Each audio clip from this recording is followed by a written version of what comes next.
So today I'm going to have a concept on machine learning algorithm in control perspective. So I'm going to share my screen to all.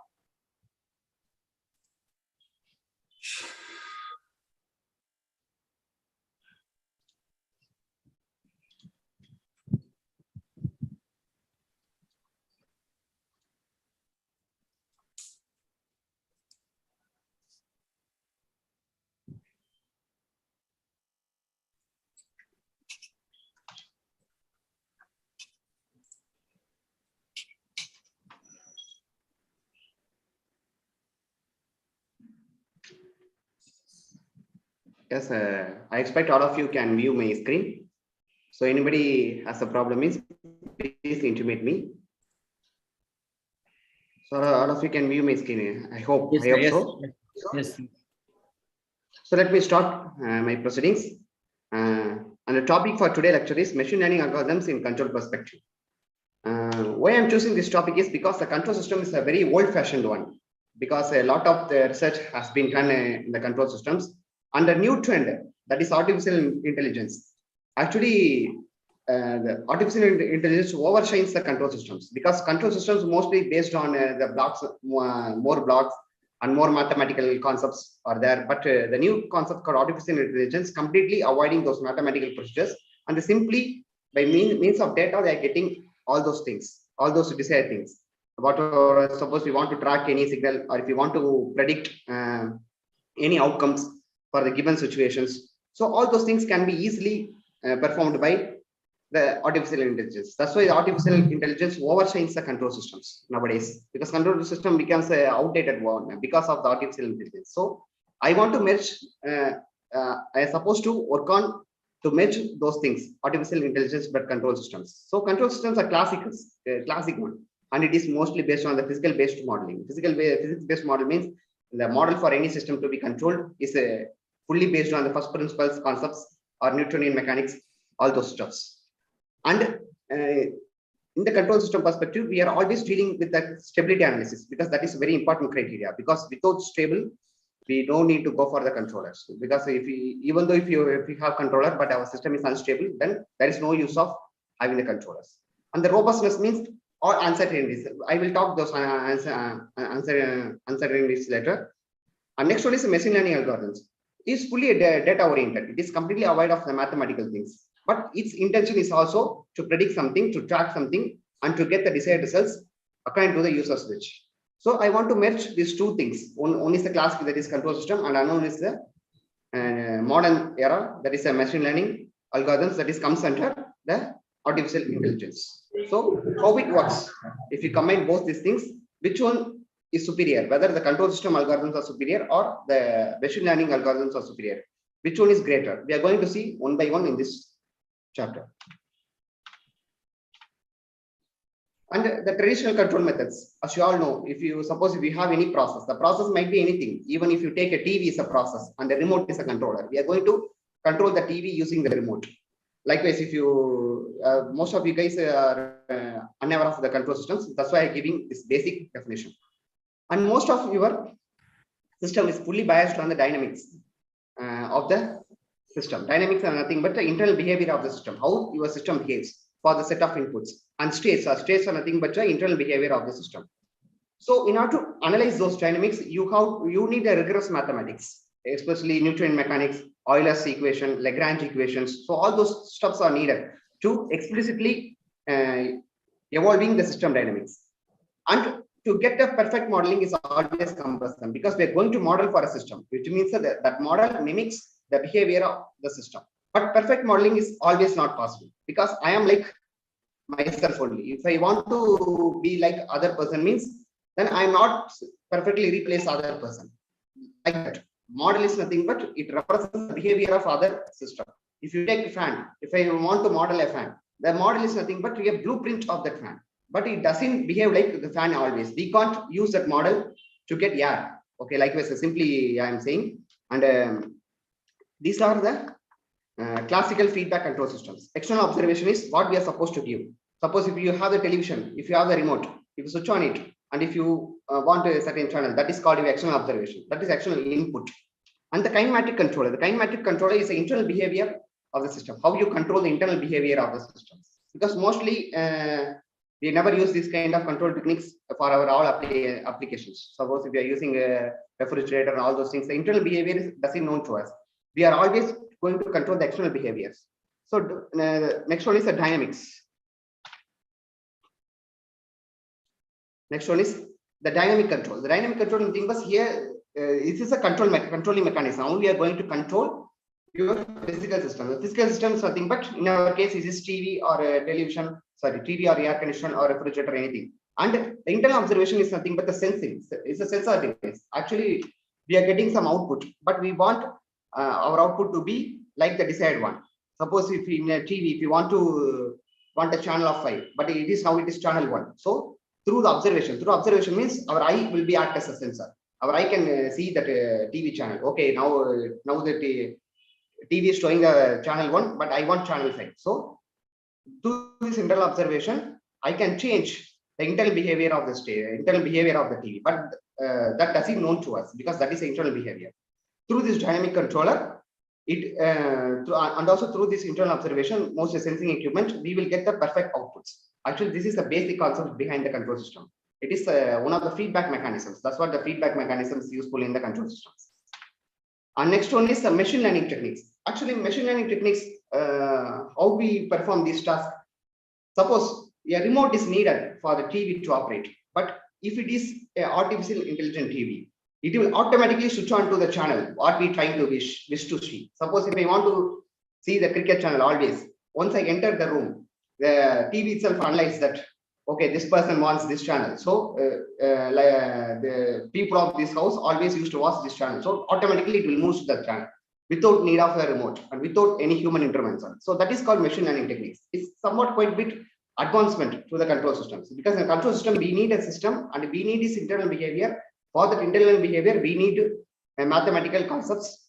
And from the mathematical concepts, we build a system and we design a control for that. And we can going to achieve our output based on the given input through the sensing equipment, that is our eye. But machine learning algorithm doesn't need this. It only needs the data.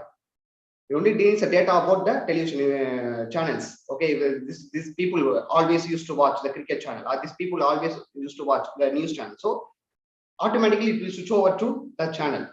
If it is, if machine learning algorithms are implemented in the TV. So it is quite modern one, and also it requires less parameters because it doesn't require any mathematical concepts. So only few parameters are required to control this machine, the system that is fully based on the machine learning algorithms.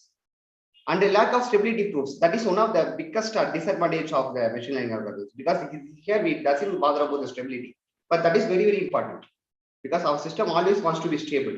It should be operated within certain bounds, and if it goes beyond that bounds, then it would be very distraction for us. Suppose if if you take a TV example, in the TV example, suppose if a channel always wants to be switch over to the particular channel and it doesn't want to switch over to other channel, means then it would create a lot of problems. Okay, so that's the biggest disadvantage of the machine learning concepts. But in control system concepts, we always do the stability things, and there are a lot of tools are there, but in machine learning, it's not so. And next one is why we are switch over to the artificial intelligence. So what are the problems with the control systems, the traditional control system? One is the sensing devices. Actually, we require a lot of sensors to explore the internal and external observations. The internal observations are nothing but, suppose if I want to design a cruise control, that is a speed governor in a car, I have to know about the internal behavior of the car. What is the speed limit of the car? At what speed the car will move on the road, the maximum speed.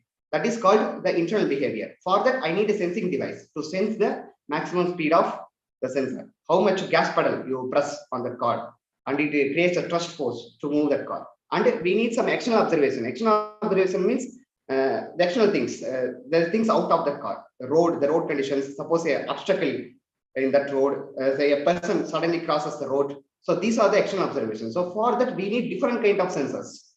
So these sensors are always possess a serious challenge, because these sensors are always subject to noise, because sensor itself is a high frequency device, as you all know, because engineers can easily analyze a sensor is high frequency device. High frequency are always susceptible to the noise. So we are getting more noisy data. if we want to build a model based on the data, our model is also seems to be more noisy, and the internal dynamics, that is states, that is also seems to be more noisy. So we can't predict the states easily by using the classical controller. For that, we need a modern controllers. For that, we have to analyze states. We need a tool called Kalman filters. So Kalman filters can be able to estimate the states in the noisy environment. And the Kalman filter also has certain limitations. It is only suitable for the linear systems. For non-linear systems, it's very quite difficult. We have to put more pressure on the Kalman filter. So the advancement of control system Kalman filter are called the uncentered Kalman filter, external Kalman filter. Those things has more rigorous mathematics. That's the biggest problem in designing the control system for this device. And most of the external observation, we need the sensors in the form of cameras, because or radars. The radars is very much useful to detect the target in the ground. And the cameras, we require the cameras. In the car also, we require more cameras to find out to the driver whether the obstacle is present or not. So these things are mandated. So these are challenges in sensitive device that makes a control system an outdated one. And next one is underdetermined systems. The challenge posed by underdetermined systems. So the underdetermined system, the name indicates, the system is the system has a lack of determination. Because suppose if I want to know about the person character, I have to get the full character behavior of that person. If I get only small amount of behavior, means I can't able to predict that person. Suppose that's what the controller usually does. Control is usually analyze the dynamics behavior of the system, that is the internal behavior of the system, and it is able to control based on the internal behavior of the system and the external output. So most of the systems are under-actuated, which means that because this is a control law, this is use a control input, and K is a gain matrix, and X is the states, the internal states. Suppose this is the unmanned aerial vessels. The unmanned aerial vessels are mainly used in the underground waters to detect the target, or used to docking the underground submarines or underground ships. So this explore more states using less control inputs, which means that we have more states to be there, and you have only two things to control, which means that I am going to fight with the 10% with the 2%. So it is definitely impossible, because the 10% are there, and you are going to control the 10% using the 2%, or to fight with the 10% with 2% is always cumbersome. So I'm speaking in the layman perspective. I didn't want to go into more technical terms. So that's why I'm saying more this kind of examples, layman perspective examples. So it leads to a non-square transition matrix, because if it is a 2x1, if you know the matrix dynamics, it is a 2x1, and it is 6x1. And if you merge these two things, and you will get the non-square matrix. The non-square matrix is nothing but its rows and columns are not equal. And if you merge this, what you get? You will simply get 2x6. That's all. So it is a non-square matrix. So rows and columns are not equal. If rows and columns are not equal, you can't take the inverse of that matrix, because the rank of the matrix won't exist. The determinant won't exist. So that's the biggest problem in the underdetermined system, because here we are having 6 states. The 6 states are nothing but we are going to see the states one by one in the later of this session. And the control inputs are thrust. Thrust means the force under rudder angle. The rudder angle that makes the UAV to proceed in the forward direction.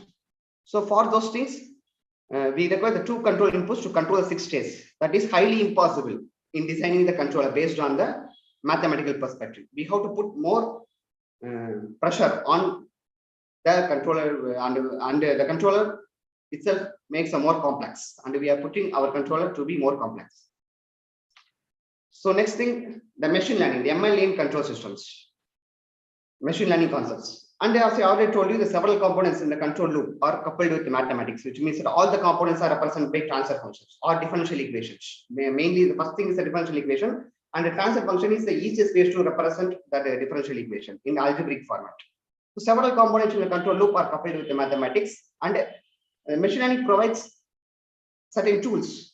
We are going to see the tools one by one. Actually, the machine learning is nothing but we are going to make our system behave like a humans. And the machine learning can be classified into 3 categories: only supervised learning, and unsupervised learning, and reinforcement learning. So supervised learning, as the name indicates, it has a data input as well as output data, and we are going to make a model. It is simply like a system identification using a regression concepts and least square analysis to mitigate error. So this is simply system identification concept. And non-supervised algorithms. There we are having only the input data. We don't have any output data. With the help of input data, we are going to form the clusters or classifications of that data and predict based on the classification. We predict this class, this data belongs to this model or this category or this class, likewise. And reinforcement is completely avoid of the mathematical concepts. It is simply based on the learner-observer relationship. Suppose we are giving a task to the agent, and if the agent can perform the task well, then we are giving a positive reward, positive remark, or positive feedback to the agent, and the agent can be moved in that direction. If you are giving negative feedback, then agent again come back to the original position and he search for other directions. So it is completely a new chapter in the optimizations. So these ML concepts provide certain tools. The tools are three types to counterpart to the mathematical anomalies. So the most of the mathematical things we are using in the control system that can be avoided by using these ML tools. And one such tool is a neural networks and a perceptron. That is the basic thing in the machine learning. How we a neuron behave like in the human brain, and we can simulate those neurons in the computer, and we can make those collection of those neurons and make it as an input to the device. And we are going to estimate how many neurons are useful to gather certain information. So for that, the neural networks is mainly used. It's one of the, and it is a basic thing in the machine learning. And we are obtaining the dynamics of the model. Dynamics means the internal states and the behavior of the model without the intervention of first principle methods, Newtonian methods, Lagrange method, or Euler method. So these kind of mathematical things are completely avoided in the machine learning concepts. And the first case is the physical system. This is one such physical system. This is nothing but the model of the previous thing, that is submarine, unmanned aerial vehicles. So in that, we are having three inputs. This is the velocity of the vehicle, and this is the control inputs, and it is the orientation or heading. Orientation means the angle of the vehicle. And this model is derived from first principles model. First principle, that's why it is a first principle model, and this model is derived from neural network based on the given data. We are getting all of those data. These two are input data, B and eta are the input data, and tau is output data. Based on this data, we are going to model using the supervised learning, and we are just designing the model, and we are matching these two model and find out the velocity of the vehicle. So it is one such method to compare the two things regarding the unmanned aerial vehicles. And these things are to be evaluated from the neural network, and it is a known model. The model is based on the first principles, and the derivation gives you, because it always gives acceleration, because F is equal to m into a. That is the basic first principles model. Okay, always it gives acceleration, and if we take the differentiation of acceleration, and we will get the velocity. So it is simple model. How we relate the two things. One is based on the first principle model, and another one is a neural network model. This is a machine learning model. This is CAP, that is a neural network model, machine learning model, and this is the model based on the first principle. And how ML in online estimation is useful. So online estimation is a thing, but suppose in a GPS system where satellite is hovering around the earth, and it is supposed to point out the location of any vehicle or location of any other areas. So for that, it needs the data online, which means that the camera will take the photos, and from that camera, it will estimate the location accurately. So for that, everything has to be done online. Online means without any time lag, everything is going around in the online fashion. So for that, the camera positioning system, it is one such system. It is nothing but the underwater snake robots. Mostly they are using nowadays, because it is used to fuel the underwater submarine, because submarines are placed in the underwater, and it is moving under the water, and the basic problem is the fuel filling, because it is moving under the water. So every time we have to take out of the take the ship out of the water and fill the fuel is a very difficult techniques, and also it requires more cost. So not to avoid that, we have to pass the underwater snake robot. It is form of the snake, and the head of the snake, it has certain camera, that is called camera positioning system. It will from this camera, the snake will focus on where it is located, where the submarines are located, and the front camera, that is give us the input to the traditional. This traditional kinematic controller means the traditional controllers. That is U is equal to KX using the controller, those kind of controller. And this is psi desired means heading, the desired heading. Suppose if the underwater snakes robots are moving down the water, it is supposed to face a lot of obstacles. The rock is there, and sometimes the fish is interfering with the robot, and some fishes mistakenly consider this as a snake and try to damage it by eating it. So in order to avoid all those stuffs, it needs a camera positioning system to detect the obstacle. If it sees any obstacle, and it will deviate its paths and move in the smooth path. So this is the heading, desired heading. And from the front camera, we are passing the same thing to the convolutional neural network. The convolutional neural network nothing but it has a 3 devices: input device, hidden device, output device. The hidden device where we are using the activation function. The activation function mainly a linear function or sigmoidal function or anything, because mostly for linear system we are using the linear activation function. For sigmoidal function we are using the sigmoidal activation function. It looks like the X-shape. So I'm not going into more technical terms on that. So simply this convolutional neural network filters the certain data from the camera, and those data are supposed to be the smooth path of the traveling of the snake robot under the water, and this is called the desired one. And why we are using back propagation means to alter the weights. Suppose we are getting some outputs, but those outputs are not clear whether that is a perfect path or any obstacles are present or not, because we are simply using the neural network concept, not using any mathematical one. But in the previous one, this is the traditional kinematic controller. We are using the controllers that is fully based on the mathematical concepts. But here we don't require the mathematical concepts. So sometimes it is very difficult to analyze whether our obtained data seems to be the smooth passage for the underwater snake robot or not. So for that we require back propagation. Back propagation means we are adding weights and we are updating the weights. And based on updating weights, the convolutional neural network gets a fresh data and it gets a clear view of whether our data is a good data. We can proceed with that data. And all those stuffs can be passed into a dynamic controller. So this is a training fashion, operation fashion, because training mode and test mode. In machine learning, we are dividing all the operation into 2 modes. One is training mode and test mode. The training mode means we just train the data, and the test mode is we are supposed to apply those data to make our underwater snake robot moving in a smoothie passage. So dynamic controller nothing but the basic PID controllers or any other classical controllers. So you know that on-off controllers, all those stuffs. So these are, and this is completely a black diagram of what I am said it here. Okay, this is I took it from a book, a machine learning book, and here how they suppose the CNN convolutional neural network, the same thing. The guidance map is it guides the underwater snake robot. So this is completely same figure as like in the second figure, but it is a black diagram. It completely represents how error is estimated and back propagation by updating the weights.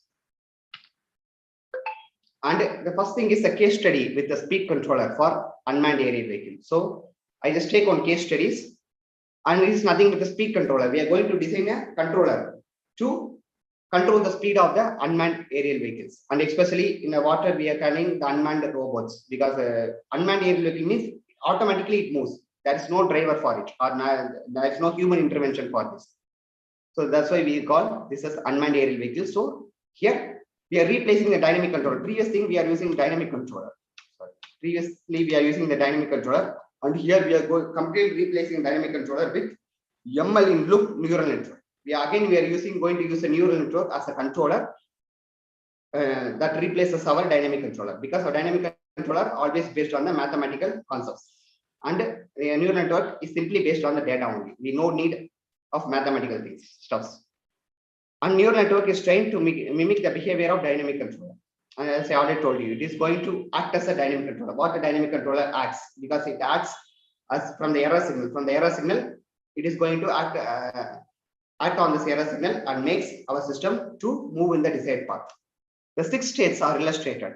These are nothing but the position, X and Y as position, because in underwater a snake is moving. So at which direction it is moving? So these 2 are represent X and Y are represent the position, and this Xi represents the orientation. The orientation nothing but the heading things. So how much it's oriented, whether it's oriented top or bottom, that also based on the command from the controllers. And again we are having 3 new states, U, V, and R. This is nothing but R related to the velocity. This is wave velocity, this is shear velocity, and this is normal velocity. The shear velocity means, suppose in the orientation, if it is moving upwards, suppose if there is, if it wants to change its velocity, for that velocity it is called shear velocity, because velocity that is in a dynamic motion. And stay velocity. The stay velocity means, suppose underwater robots moving in a smoothie way. Suppose we want to turn left or right. For that, it needs to alter its velocity. And the last one is the nominal velocity. As you all know, because it is going to enhance the accelerations. The control inputs are two. One is the thrust. The thrust means the force, that is the fuel that is applied. That is one of the control inputs. Because that only controls the speed, how much of thrust we are required. The thrust is obtained from the fuel. And the next one is the rudder angle. The rudder angle is nothing but the angle at which it oriented, whether it is forward direction or backward direction or in sideward direction, the angle that's created. That is the rudder angle. These two are the control things. So if we are taking the rudder angle, sometimes if it change orientation and it sees some obstacle and it won't back to the original position, again it have to orient it somewhere directions. So to make easy accessible to the angles, we are controlling this rudder angle, and I am taking this as second. And this is how the dynamics are shown in the 2D plot. And it is the location of that robot and its path, desired path. And this is orthogonal component. Okay, why I am using orthogonal component means, if it is orthogonal, then it is easy for you to measure the angle, because if it is orthogonal means, then definitely the angle would be 0. It is easy for doing the mathematical calculations, because it doesn't need rigorous mathematics. So we are getting some orthogonal component. This is orthogonal component, and this is the actual position. And this is the desired path. C is the desired path that the snake robot, that is the underground snake robot, supposed to travel. And it's a tangential line drawn from this. It is a perpendicular line so drawn from this to find out the angle from which it is deviated. So based on this deviation, my control input is thrust is going to be applied, and based on the sensor informations, the snake robot will tilt it into that angle, this RD angle. This RD angle is something but the deviations, and everything is just shown in the one more axis. One more axis. This is the yaw axis. The yaw axis means the downward movement, and these are the dynamics of the underground air robots, because the X and Y are the direction. Direction always seems to be oscillatory. That's what it is represented with the sines and cosines, because it is oscillatory one. Because when people suppose traveling the water, their movement is like oscillatory. It is not like a normal thing. That is because of the density of the water and all those things, pressure of the water, that also plays a vital role. Because as the pressure increases, we are supposed to be more oscillatory one. So that's what we are representing oscillatory. And these are nothing but the velocities, accelerations. Actually, it is a first derivative is accelerations. That acceleration depends on this parameter. This is for thrust and this is for rudder angle. And M22 is the size, mass of the underground robot, and B32 is the mass of the heading position. So all those things are there. So what is our aim? So our aim is to move this U of t is a control input. The control input is supposed to be in the desired direction. Why I am putting t as infinity? Because at infinite time means a time passes. At time passes, my control input will follow this desired path. This desired path is c. That's what I am mentioning. At t tends to infinity, my u of t is u desired. U suffix desired means the desired path. And next one is, this is error. Error means this error. This error is supposed to be 0. Because velocity error. Because previously it was moving like this. My desired position is like this. So the error seems to be, the deviation is supposed to be 0 at t tends to infinity. Because most of the control algorithms, these two are the control objectives. Our error tends to be 0, which means that it is completely out of the track, and we want to bring in track. If it is in track, then this error is supposed to be 0. And this is our desired, because it is definitely to follow the path. And how our neural machine learning algorithms mimics the controller. Mimics means it will be act as a controller. So as I already said, it is trained using supervised machine learning algorithms. We are first getting the data about where our robot is located, and how much depth is located, how much pressure is there, and what direction is supposed to be traveled to reach the submarine, and docking. For docking means you have to supply fuel for that. So all those stuff, because sometimes the submarine is moving, so we have to take those things into the account. Because submarine is moving, so our robot is moving in that direction, and if it is go very fast, and also very fast to reach the submarine and dock it. So all those things, data we are collected from this, and output data is the thrust as well as the rudder angle. This is a control things, and that is a output. And we are going to supposed to track the path. That is output. We also have that data. That data is always depends on the submarines where it is located. So this data is available. Input data and output data is available, and we are going to. This is a movement of the robot. As I told you, this is shadow. This A is amplitude and L is the time period. Okay, this is suppose moving in the water, and this is what we have supposed to control it. This T cat is the desired thrust, and this is the obtained thrust. We always want to minimize the thrust, because minimize the thrust means minimizing the freedom. That is one of the important control strategies in space technologies and the rocket launching mechanisms, because we always want our rocket to be launched with the less amount of freedom. So for that we are going to minimize this, and this M is nothing but the normalizing factor. This is our cost function. We are supposed to minimize the cost function. If the people are aware of optimization, they will know the cost function. It is the function that is used to minimize something based on the given decision variables. So here our decision variables is these two things. This is our desired thrust, and this is our obtained thrust. And this is nothing but how our under actuated, that is underwater robots are moving inside the water. Once it tank here, dive into it. So they just plotted with the help of the TensorFlow. That is one of the tools used in the Python nowadays. They are obtaining this figure. And the performance analysis. The performance analysis here we are taking a simulation time of 500 seconds. And the desired control velocity. This is our desired control velocity. First, it is 1.82 meter per second. That is our thrust, our speed. And after 250 seconds, it will be reached to 3.64 meter per second. Why I'm increasing speed? Because sometimes if submarine is moving at a high speed, and our robot is supposed to be follow that and dock it, reach it and dock it. So for that, I have to enhance the speed. So this is my desired thing. So initially, my speed would be, my velocity would be 1.82 meter per second, and after 250 seconds, it should be increased to 3.64. And we are analyzing with 3 case studies. The first case study is perfect model with no measurement noise. Because in our data, we simply ignore the outliers and NAN. That's NAN means the data is non-present. Perfect model with no measurement, the first case. The second case is perfect model with reference noise. Reference noise means we are deliberately adding noise to it. Suppose Gaussian noise, white noise, flicker noise, so many noise are there. And mostly we are using the Gaussian noise because it is one such noise that is easy to interpret because it has a mean 0 and variance 1. So we are deliberately adding noise. And the third is modeling errors with no measurement noise, because sometimes even though there is no noise, we are getting some modeling errors because we are having some deviations. So how to mitigate those deviations? All those case studies can be performed here. And next thing is, this is the case 1. The case 1, we didn't add any noise to it. And this is the feedback controllers, especially the PID controller. And I forgot to say one thing. These unmanned aerial vehicles are mostly non-linear thing because it is not a linear one. So we are using the Taylor series approximation or any other approximation to make it as linear around certain operating point. Otherwise, we will have the non-linear system as such, and we will design the controller for that. So likewise, it is a non-linear mechanism, and this is by using feedback controller, we are getting some output, and that again we are supposed to use the neural network controllers. So from see these 2 graphs.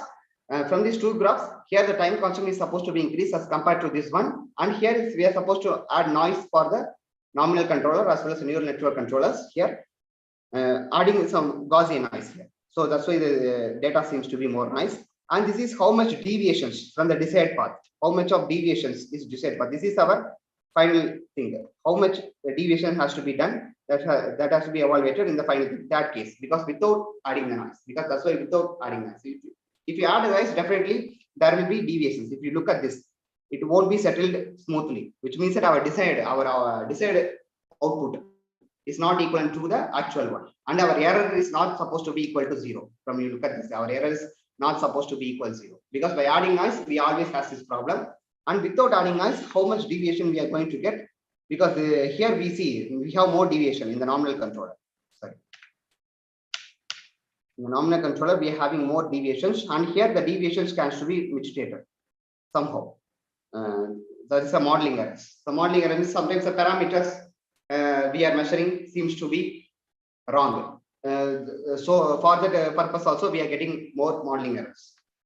And we just comparing our feedback linearizing controller, that is a PID controller with the machine learning controller, and it seems that the time constant here is 0.63 seconds as compared to the time constant is 0.41. Time constant is a parameter that is used to estimate the speed of any system, and compared to this speed is somewhat high.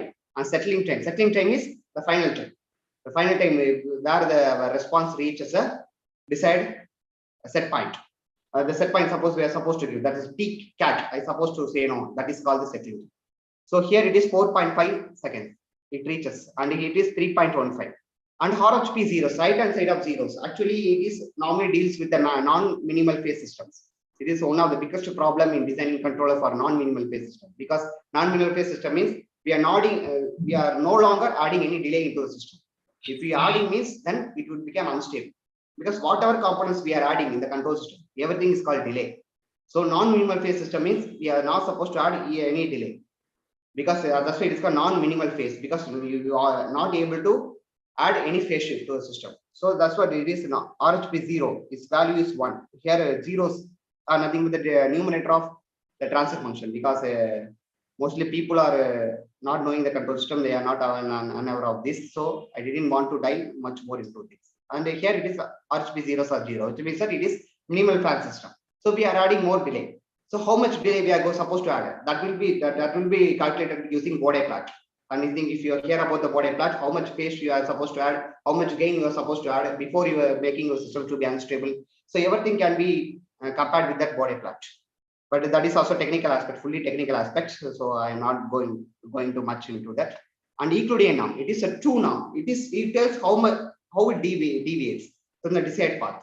It is deviated by 0.493. Sometimes it may be 0.493 kilometer means, can you imagine how much is 493 meter? It is nearly equal to half a kilometer. It is deviating from the desired point. So it is very catastrophic one. And this Euclidean norm is 0.176. Compared to this, it will be very low. Then this I have made certain comparison on this. And this is all about how machine learning algorithms are interpreted in the control system perspective. Yes, thank you for everyone. Any doubts? Sir, I think Mahendra sir asked some doubt. Sir, please raise your doubt, sir. Mahendra sir. Sir. Thank you for a great presentation. Just one basic. Could you explain the difference between AL and machine learning? Yes, sir. Actually, machine learning is a part of AL. If you okay. A syllogism for AL, and machine learning comes under the AL, artificial intelligence. It is subcategory of machine learning. Actually, AL is broadly classified into machine learning as well as deep learning. So machine learning means deep learning is even more getting more dive into the system, deeper into the system by getting more data. Everything comes under artificial intelligence.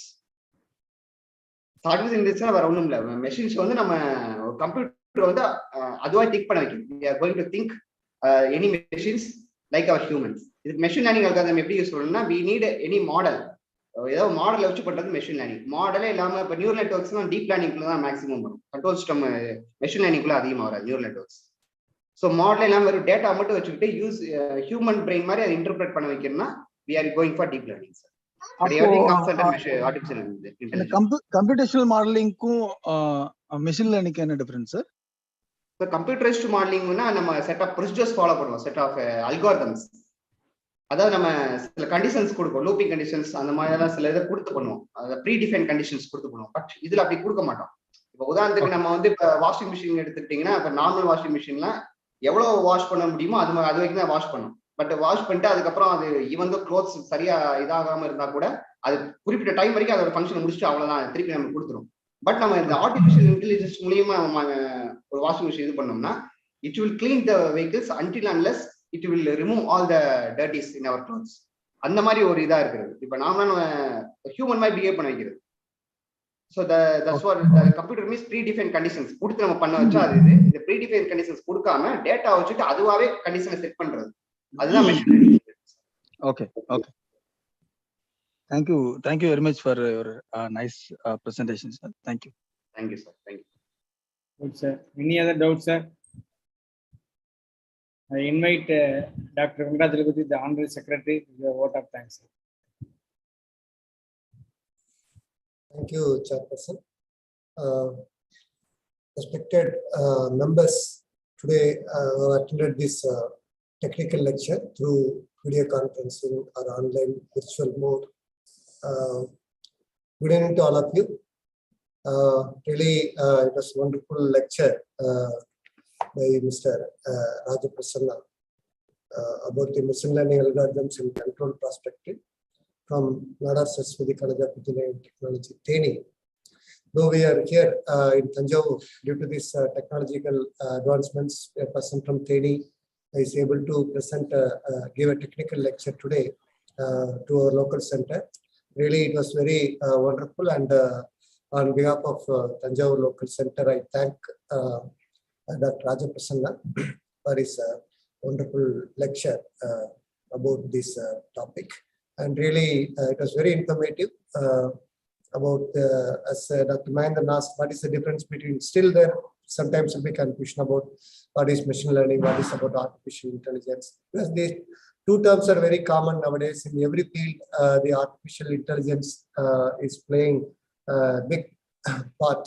And so maybe this is the game changer in the coming years. Maybe all the machines will think like humans.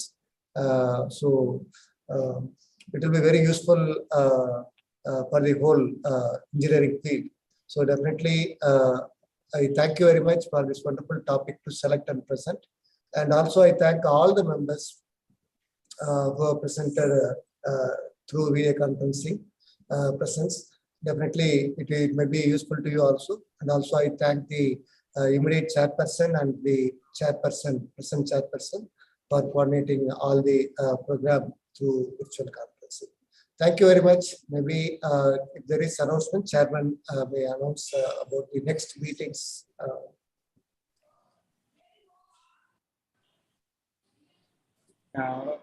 By this month, last Tuesday, our offline meeting will be there. So the speaker will be announced through mail. Thank you. Thank you. Thank you, sir. Thank you very much. Thank you, sir.